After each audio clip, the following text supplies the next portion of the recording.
Bonjour à tous, bienvenue sur Naël Prépa. On se retrouve aujourd'hui pour le troisième exercice de la série sur les espaces vectoriels.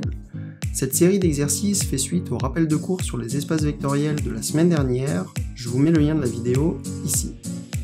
Alors, avant de commencer cet exercice sur les espaces vectoriels, je vous rappelle que vous pouvez me retrouver sur Instagram, sur Twitter et sur mon site internet personnel. Je vous mets tous les liens en description.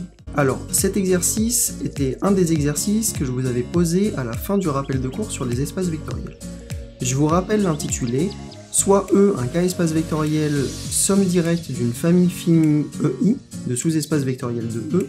Pour tout I, on considère FI un sous-espace de EI. Il s'agit de montrer que la somme des FI est encore directe. Donc, si vous n'avez pas encore réfléchi à cet exercice, je vous conseille de mettre pause maintenant et de prendre 10 à 15 minutes pour réfléchir à la solution de cet exercice.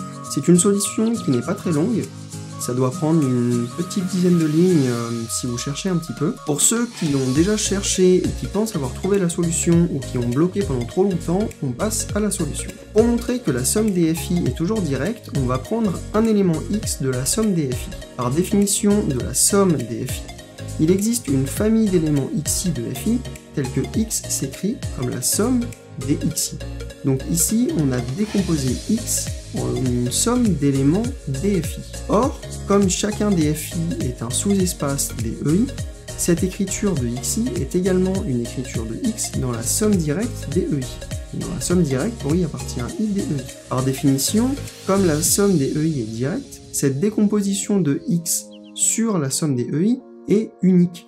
Donc on a une écriture de x qui est unique quand on la décompose dans la somme des ei. Ainsi, la somme des fi est également directe, puisque on a trouvé une écriture de x dans la somme des fi qui est unique. Or, la caractérisation de la somme directe, c'est d'avoir une décomposition qui est unique. Donc, par définition de la somme directe, on vient de prouver que l'écriture de x dans la somme des fi était unique, et que donc la somme des fi était toujours une somme directe.